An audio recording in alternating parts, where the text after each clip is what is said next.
Hello fellow fish nerds and happy Sunday Funday to you. On Saturday, we went to a local nature park called Maymont, local to the Richmond area. And at Maymont, they have a nature center. And in the nature center, they have 30,000 gallons of fish tanks. And one of my favorite areas, of course, the usual Richmond favorite are the river otters. I'll post a link to the Maymont channel right here. Their most common video over the past 8 months has been a live stream of the river otters. So go check them out. Go subscribe to them. But anyways, my favorite part, strangely enough, of the nature center at Maymont is the Atlantic Sturgeon.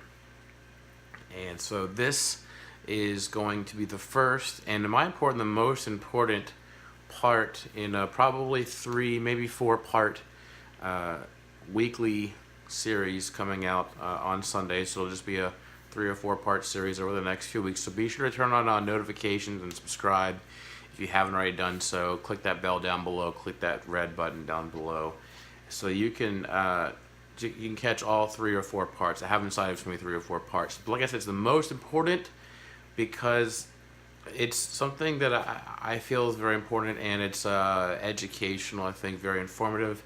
It's not going to be the most entertaining part of the series, but I wanted to get this one out there first. It was actually one of the last tanks that I saw before I saw the river otters, which, don't worry, I will post a video of the river otters in probably part 3 of this video series is when I'm planning on posting that. But the Atlantic Sturgeon, to give you a little bit of info before we get started here. The history of it: in 1607, when John Smith came to Virginia and Jamestown, they sailed up the James River going on expeditions. He wrote in his journals, and at the time it was common practice to kind of exaggerate in your journal.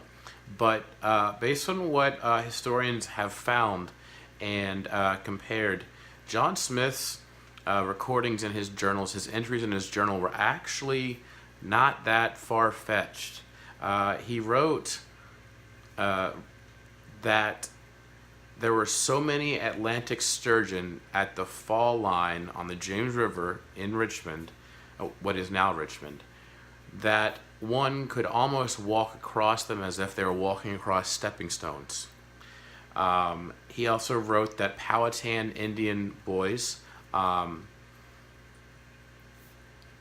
boys of the Powhatan tribe, they would show their masculinity. They would be like a passage into adulthood or manhood by riding on the backs of the Atlantic sturgeon. Might have been a little bit of an exaggeration. I'm not sure how much there. Obviously, I wasn't alive 411 years ago. I know it's hard for some of my students to believe that, but I wasn't alive that long ago. But the Atlantic sturgeon since then has had a huge decline in its population to the point that it is now a federally threatened and endangered, protected, and extinct in some places species. It is a very interesting animal. In colonial times, it was a saving food source for the colonists, for the settlers at Jamestown, because it's a very large fish and grew up to 14 feet long, 800 pounds. Imagine how many men and women and children that could feed. So they could catch this fish, and this fish, even though it's 14 feet long, 800 pounds, is known to actually jump out of the water. They aren't really sure what the purposes are for that, but if they can jump out of the water and they can be around the area and not get knocked over or knocked in the face or knocked out, I mean, you can catch it that way. It is a bottom-feeding or benthic feeding, very large prehistoric fish. It has been around since before T-Rex. It has been around for 85 million years. And yet we come along 400 years ago Europeans to America, and its population starts to decrease. So what can you do to save it? Most important thing I want you to get out of this, what can you do to save it? Especially if you're in the Chesapeake Bay watershed, which goes as far as Cooperstown, New York, where the Baseball Hall of Fame is, to as far down south as Virginia.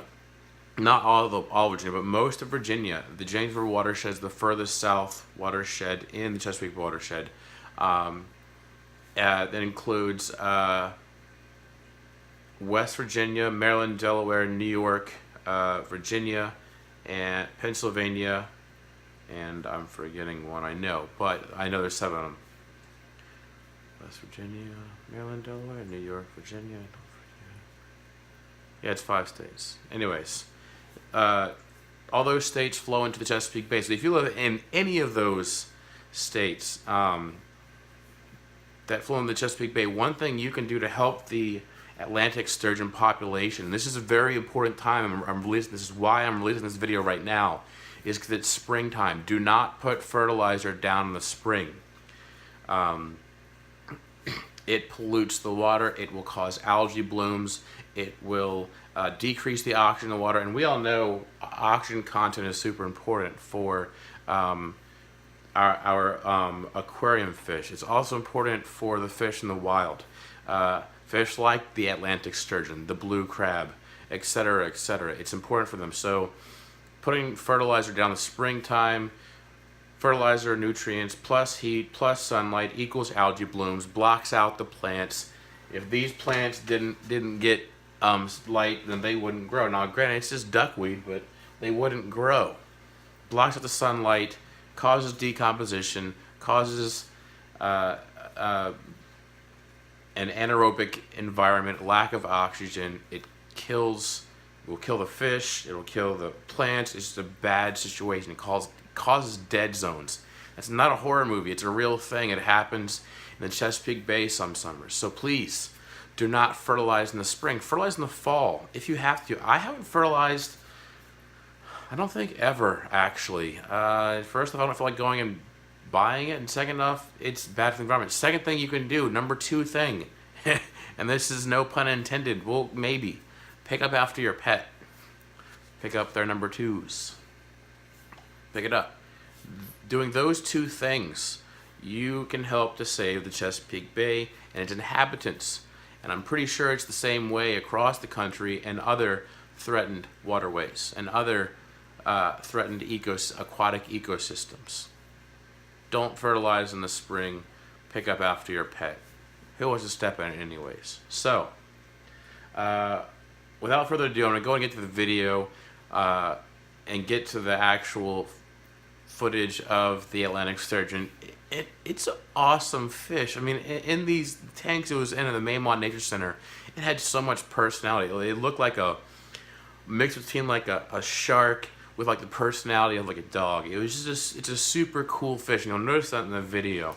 And it's definitely my favorite exhibit at the Maymont Nature Center. But I'm going to get to that. But first, coming up right now is going to be my intro song, which I just made up one day, and a subscriber, a fellow fish nerd friend of mine, V-Boy, I'll post link to his channel right here. He did his version of it, sent it to me as an email, just recorded a video of him singing it. I took out the audio and posted it in there. So if you want to have yours, your version of it posted, or a link to your channel posted right over here, or your link to your channel posted down below in the description, or a link to your channel posted at the end of this video, then just email me a video of you singing my theme song. It's not a very long one, it's not a very complicated one, but send it to me. Just go ahead and send it. So, check it out. Stay tuned. Stay fishy. It's MrScienceGeek. I hope my tanks don't leak. If it's information that you seek, then at my videos take a peek. Be sure to tune in each week. My singing, my jokes really reek. Here we have the Atlantic sturgeon, or the Ocypencher oxyrensis. It's kind of a mouthful. Anyways, the Atlantic sturgeon is a large, growing up to 14 feet long and 800 pounds, prehistoric, ancient fish. It has 5 rows of modified scales called scutes that are actually bony plates. So pretty cool fish. Been around since 20 million years before T-Rex. How many of you can say that? Just pretty crazy. Anyways, the Atlantic sturgeon spends most of its life in salt waters, mostly near the coastal regions. This turtle right here is a real turtle. It's not fake. The reptiles, I think, were in brumation, or like the reptile version of hibernation, where it's very still, very calm. Anyways, back to the sturgeon. It spends most of its life in salty or brackish waters, but it comes upstream into fresh water to spawn, where obviously the eggs are laid and the eggs hatch into sturgeon fry. The eggs are black and very adhesive. They stick to the bottom on rocks and pebbles at the bottom of the riverbed. Here you see a beautiful shot. Just look at those colors. It reminds me of a rainbow boa that I used to own. And look at that tail. It looks like a shark's tail. I mean, not the most beautiful face, but look at that personality. So much personality and just pretty colors on a fish. And you'll notice their mouth on the bottom that enables them to be able to eat bottom-dwelling organisms like mollusks and worms and fish that bury themselves in the sand as well.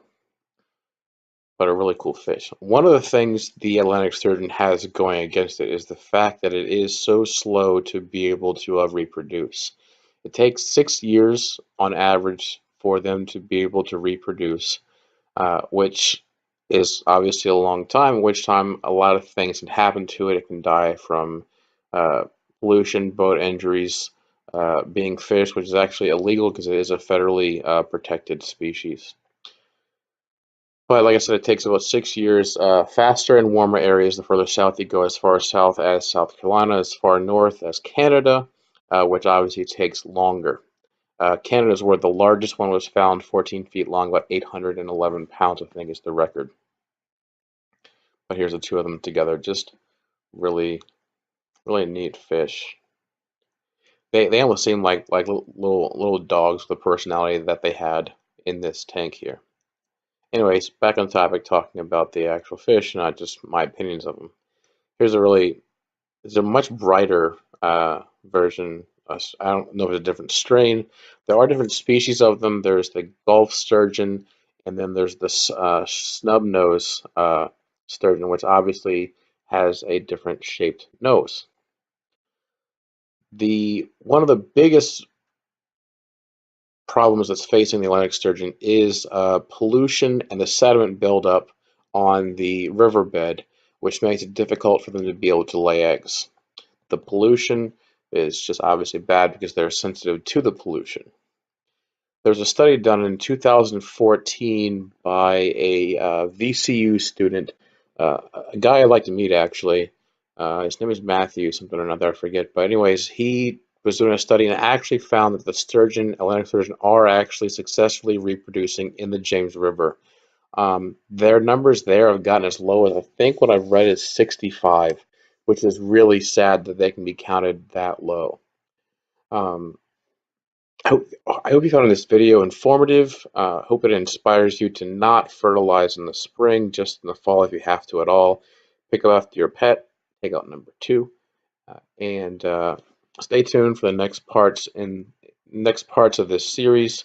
Click that notification bell, check my links below, and subscribe. And stay tuned for your moment of Zen.